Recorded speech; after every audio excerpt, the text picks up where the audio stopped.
नमस्कार साथियों, मैं कुणाल आप सभी का संस्कृति आईएएस यूट्यूब चैनल पे स्वागत करता हूं। आज की वीडियो में हम लोग बात करने वाले हैं अरुंधति रॉय की और उनसे जुड़े हुए यूएपीए मामले की।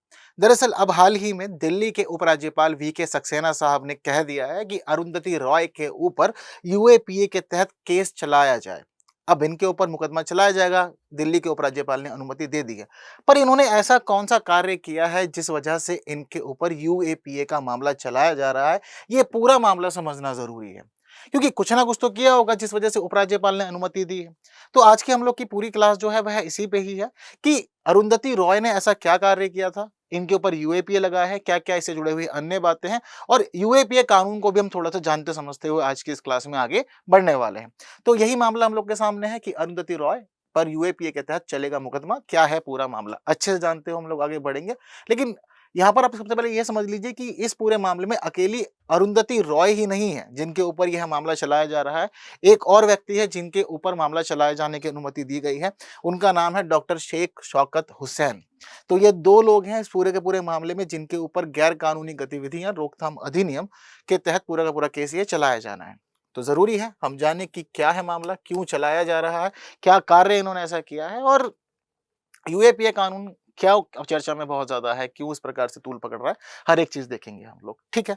इतना ही नहीं, जैसे ही उपराज्यपाल वीके सक्सेना ने अनुमति दे दी है इन लोगों के ऊपर यूएपीए का केस चलाने की, उसके बाद अगर आप लोग सोशल मीडिया पे एक्टिव होंगे तो ट्विटर पे, इंस्टा पे आपको हर जगह पर यह न्यूज़ देखने को मिल जाएगी। जहाँ एक तरफ बहुत सारे लोग इस फैसले का, इस निर्णय का समर्थन कर रहे हैं, वहीं बहुत सारे लोग इसका विरोध कर रहे हैं और वो कह रहे हैं कि मोदी सरकार फिर एक बार तानाशाही के मूड में आ गई है और इस प्रकार से लोगों को परेशान कर रही है। स्थिति क्या है देखते हैं, पर एक प्रश्न के बाद में एक इस प्रकार का प्रश्न आपसे किसी परीक्षा में पूछा जा सकता है। हालांकि वीडियो में भी हम लोग पूरी चर्चा करेंगे तो आंसर पहले से ही पता है, तो कुछ नहीं करना, कमेंट करना है, बाकी सारी बातें हम लोग धीरे धीरे करते हुए आगे बढ़ते रहेंगे। चलिए अंत तक आप लोग सब चीज़ जान जाएंगे। बाकी अपने मेंस के नोट्स भी आप लोग जरूर बना लीजिएगा, ये भी अच्छा है परीक्षा की दृष्टि से। चलिए आगे बढ़ते हैं।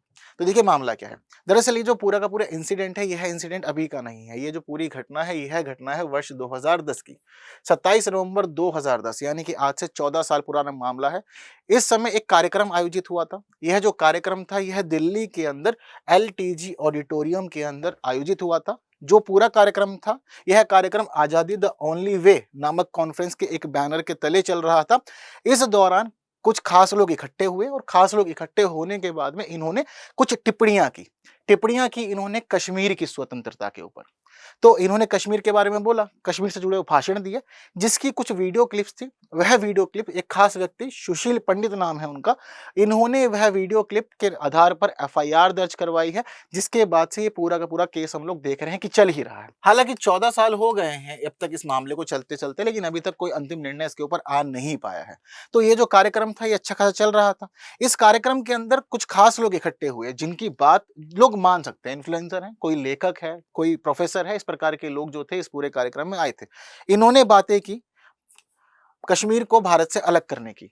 इन्होंने विचार प्रस्तुत किया, इन्होंने कहा कि कश्मीर भारत का हिस्सा है ही नहीं। इन्होंने कह दिया कि कश्मीर को सेना के माध्यम से दबाव के आधार पर ही भारत में मिलाया गया था। इन्होंने कहा कि कश्मीर कभी भी भारत का हिस्सा नहीं था, भारत के सशस्त्र बलों ने जबरदस्ती कब्जा किया है। वहीं इन्होंने यह विचार भी प्रस्तुत किया कि कश्मीर को भारत से आजाद कराया जाना चाहिए। अब ये जो बातें थी, यह सभी बातें एक प्रकार से भारत की एकता और अखंडता के विरुद्ध है, जो हमें यहाँ पर समझ में आ रहा है। अब ये सारी बातें इन्होंने कही तो कही, कहने के साथ-साथ ही इन्होंने क्या किया था कि उस समय जो पूरा प्रोग्राम था, उस पूरे प्रोग्राम की वीडियो रिकॉर्डिंग भी चल रही थी। तो वही वीडियो रिकॉर्डिंग सुशील पंडित लेके पहुँच गए पुलिस के पास और इन्होंने पुलिस के पास जाकर के पूरा का पूरा मामला दर्ज करवा दिया कि देखिए जी, इस प्रकार से गतिविधि हुई है और इस कार्यक्रम के अंदर भारत से कश्मीर को तोड़ने की बात की गई है। इतना ही नहीं, कश्मीर जो भारत का हिस्सा है, यहाँ पर इन लोगों को इस बात पे भी आपत्ति है। इनका कहना है कि कश्मीर तो भारत का हिस्सा रहा ही नहीं, ज़बरदस्ती आपने कब्जा है, ये सारी विचार उन्होंने प्रस्तुत कर दिए। अब जैसे ही ये विचार उन्होंने प्रस्तुत किए तो कुछ खास व्यक्तियों का नाम सामने आता है। पता चलता है कि कुछ बड़े-बड़े लोग इस कार्यक्रम के अंदर शामिल थे। जैसे कि पहला नाम हम देखते हैं कि यहाँ जो भाषण दिया गया था, सैयद अली शाह गिलानी के द्वारा दिया गया था। इन्होंने भी ऐसे ही बातें प्रस्तुत की, विचार प्रस्तुत किए कि हाँ जी, कश्मीर जो है ज़बरदस्ती ही भारत में मिला लिया गया है।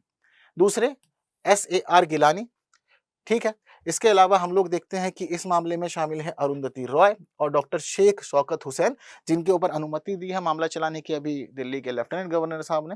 तो यह पूरा का पूरा मामला चल रहा था। इसके साथ ही एक खास नाम और है यहाँ पर, माओवादी समर्थक वरवर राव, ये प्रमुख लोग रहे। इन सभी लोगों के ऊपर इस प्रकार के मामले दर्ज कराए गए। खास नाम जो चर्चा में है वह हम लोग अरुंधति रॉय और साथ साथ में डॉक्टर शेख शौकत हुसैन का भी वर्तमान में देख ले रहे हैं। इतनी चीजें क्लियर है। तो ये प्रमुख व्यक्ति थे इस मामले के अंदर। जैसे ही वीडियो क्लिप सामने आती है, मामला दर्ज किया जाता है, और मामला जब दर्ज किया जाता है तो कुछ खास धाराएं इन लोगों के ऊपर लगाई जाती है।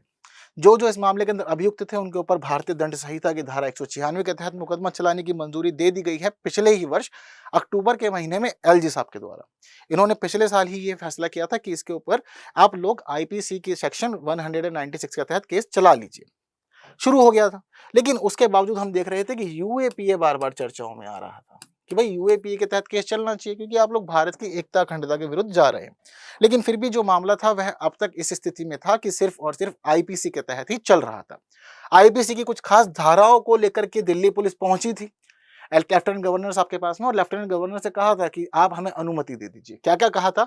तो दिल्ली पुलिस ने यहाँ मांग की कि आप हमें अनुमति दे दीजिए कि हम आईपीसी सेक्शन 153A, 153B, 504, 505 के तहत केस दर्ज कर सकें। वहीं साथ साथ इन्होंने यह भी कहा कि हम यूएपीए की धारा 13 के तहत भी केस दर्ज करना चाहते हैं। तो लेफ्टिनेंट गवर्नर ने कहा कि देखो, अभी आईपीसी के तहत मामला चलाओ, यूएपीए के तहत मत चलाओ, अभी यूएपीए को हम लोग रहने देते हैं, बाकी बाद में फैसला करेंगे क्या रहेगा क्या नहीं रहेगा। अब तक की स्थिति यही थी। तो यही पूरा मामला था। जो आईपीसी के सेक्शन 153A वगैरह है, इनमें क्या क्या बातें कही गई हैं। तो देखिए, आईपीसी सेक्शन 153A कहता है, धर्म, नस्ल, जन्म स्थान, निवास, भाषा आदि के आधार पर विभिन्न समुदायों में वैमनस्यता बढ़ाना, सद्भाव के खिलाफ काम करने से संबंधित है। चीजें क्लियर। अगर आप जब कभी भी इस प्रकार का मामला उठाते हैं और उठा करके लोगों के बीच वैमनस्य बढ़ाते हैं या सद्भाव के खिलाफ अपने विचार प्रस्तुत करते हैं या लिखते हैं या चित्र बनाते हैं, तो उन सभी को फिर इसके तहत ही शामिल किया जाता है और एक अपराध माना जाता है, आपके ऊपर मुकदमा चलाया जाता है। 153B कहता है कि अगर आपके द्वारा किया गया कार्य राष्ट्रीय एकीकरण को नुकसान पहुंचाता है तो फिर यह अपराध माना जाएगा, आपके खिलाफ कार्रवाई की जाएगी। भारत से कश्मीर को अलग करना एकीकरण के विरुद्ध है या नहीं है? बिल्कुल है। ठीक वही बातें थी, इस वजह से 153B भी लगा है। साथ साथ सेक्शन 505 है, जिसमें कहा गया है कि अगर आप कभी भी जानबूझकर शांति भंग करने का प्रयास करते हैं तो उसके तहत फिर मामला यहाँ चलने वाला है। ये सारी बातें रही, खास जो थी वह आईपीसी की थी। दूसरी खास बात, यूएपीए का सेक्शन 13 भी चर्चाओं में आया है। ऐसा क्या है यूएपीए के सेक्शन 13 में जिसके तहत मामला चलाने की मांग जो थी दिल्ली पुलिस कर रही थी?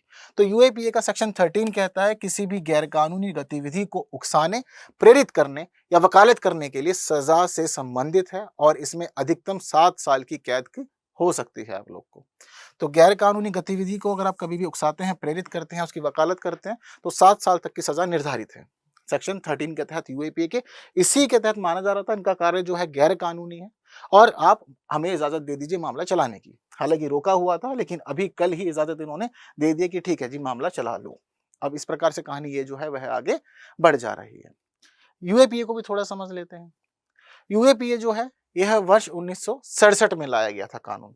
हालांकि कांग्रेस को कुछ लगा कि संशोधन करने चाहिए, तो कांग्रेस ने वर्ष 2008 और 2012 में इसमें संशोधन किए, थोड़ा सा कठोर बनाया इस कानून को। वहीं दूसरी स्थिति हम लोग देखते हैं कि जिस समय मोदी सरकार आई तो उन्होंने भी वर्ष 2019 में संशोधन किया और ज्यादा टाइट कर दिया इस कानून को। इसके कुछ खास जो सेक्शंस हैं, जैसे कि सेक्शन 13 मैंने आपको भी क्लियर कर दिया, वहीं उससे अधिक चर्चाओं में रहता है इसका सेक्शन 15। सेक्शन 15 कहता है कि भारत की एकता, अखंडता, सुरक्षा, आर्थिक सुरक्षा या संप्रभुता को संकट में डालने या संकट में डालने की संभावना के इरादे से। चीजें क्लियर है। मुख्य कार्य क्या हो सकते हैं? भारत की एकता को संकट में डालना, अखंडता को संकट में डालना, भारत की सुरक्षा को संकट में डालना, आर्थिक सुरक्षा को संकट में डालना या संप्रभुता को संकट में डालना। अगर आप इन सभी को किसी भी प्रकार से प्रभावित करते हैं, प्रभावित कैसे कर रहे हैं, चाहे आप भारत में रह रहे हैं या भारत के बाहर रह रहे हैं, कह दें साफ साफ, भारत में या विदेश में, जनता या जनता के किसी तबके में आतंक फैलाने या आतंक फैलाना की संभावना के इरादे से कोई भी कार्य करेंगे तो उसे आतंकवादी कृत्य माना जाएगा। आतंकवादी कृत्य यूएपीए एक्ट के सेक्शन 15 के तहत माना जाएगा। ये क्लियरली डिफाइंड है। चीजें क्लियर सारी की सारी। तो इसका सेक्शन 15 भी बहुत ज्यादा चर्चाओं में रहता है। इसके अलावा ये जो पूरा का पूरा एक्ट है ना, ये एक्ट काफी ज्यादा डायनामिक है। डायनामिक क्यों है? क्योंकि इसके अंदर अगर आप बम धमाके करते हैं वह भी शामिल हो जाएंगे, वहीं साथ साथ अगर आप कभी विदेश के अंदर जाली नोटों का कारोबार करते हैं तो उसको भी इसी प्रकार का एक कार्य माना जाएगा और यूएपीए चलाया जाएगा आपके ऊपर। चीजें क्लियर। इसके साथ साथ ही आपको यहाँ पर यह भी पता होना चाहिए कि यह जो पूरा का पूरा कानून है, यह कानून कहीं भी ना तो आतंकवाद को परिभाषित करता है और ना ही आतंकवादी को। इस पूरे कानून को जब आप पढ़ेंगे तो यहाँ पर ना तो आपको आतंकवाद की परिभाषा मिलेगी ना आतंकवादी की परिभाषा मिलेगी। क्यों नहीं मिलेगी? क्योंकि यहाँ पर जो चीजें हैं वह इस प्रकार ली जाती है कि अगर आपके द्वारा किया गया कोई भी कार्य है तो कार्य को सेक्शन 15 के तहत आतंकवादी कृत्य माना जाएगा और इसके अकॉर्डिंग ही सारी चीजें आगे बढ़ाई जाएंगी। तो मेनली चीजें जो डिपेंड करती है वह सेक्शन 15 पे ही डिपेंड करती है। परिभाषा के रूप में कोई भी मामला स्पष्ट यहाँ पर नहीं किया गया। और हालांकि देखा जाए तो आतंकवाद के रूप तो अनेक ही हो सकते हैं, हम कितने ही रूपों को डिफाइन करेंगे, है ना। आतंकवाद जो होता है यह आर्थिक रूप से भी होता है, सामाजिक रूप से भी होता है, इसके अलावा और भी इसके अनेक रूप हैं। तो कितने रूपों को परिभाषित किया जाएगा? तो इसी वजह से इस कानून में स्पष्ट तौर पर परिभाषा नहीं दी गई है, बस कह दिया गया है कि सेक्शन 15 के अकॉर्डिंग अगर आपका कोई कार्य होगा तो उसको हम लोग आतंकवादी कार्य मान लेंगे और उस आतंकवादी कार्य को करने वाला जो व्यक्ति होगा वह एग्जैक्टली आतंकवादी माना जाएगा। ठीक। इसके साथ ही इसका सेक्शन 35 भी बहुत खास है। इसका सेक्शन 35 सीधे सीधे यह कह देता है कि मान लीजिए किसी व्यक्ति के ऊपर कोई भी मामला चल रहा है, किसी ने कोई भी प्रयास किया, चाहे बम धमाके का हो, चाहे जाली नोटों का हो, या किसी और रूप में आतंकवाद को आप बढ़ावा दे रहे हैं, या फिर आप भारत की एकता, अखंडता या सुरक्षा या आर्थिक सुरक्षा, संप्रभुता को संकट में डाल रहे हैं। अगर कोई भी व्यक्ति ऐसा कार्य करता हुआ पकड़ा जाता है तो उस स्थिति में बेशक उसके ऊपर मुकदमा चल रहा हो, अंतिम निर्णय नहीं आया हो, अंतिम निर्णय आए बिना भी सरकार को यह अधिकार सेक्शन 35 देता है कि आप उसको आतंकवादी घोषित कर सकते हैं। चीजें क्लियर। डिसीजन आए बिना भी सरकार चाहे तो आतंकवादी घोषित कर सकती है किसी भी व्यक्ति को अगर वह इस प्रकार का कोई कार्य कर रहा है तो। अभी वही स्थिति है, अभी मामला चलना शुरू हुआ है। अब आगे अरुंधति रॉय या जो बाकी लोग हैं उनके साथ में क्या होने वाला है, क्या नहीं होने वाला, चीजें स्पष्ट बिल्कुल भी नहीं है। लेकिन बहुत ज्यादा क्रिटिसाइज किया जा रहा है इस डिसीजन को और माना जा रहा है कि एक प्रकार से डिक्टेटरशिप की तरफ बढ़ रही है हमारी गवर्नमेंट। आप लोग का क्या मानना है? इनके द्वारा किया गया जो कार्य था कश्मीर को भारत से अलग मानने का या अलग कर देने की, एक प्रकार से स्टेटमेंट देने का, क्या ये ठीक है या फिर सरकार ठीक कर रही है? किसके पक्ष में जाना चाहेंगे आप लोग? अपने विचार जरूर देने हैं आपको।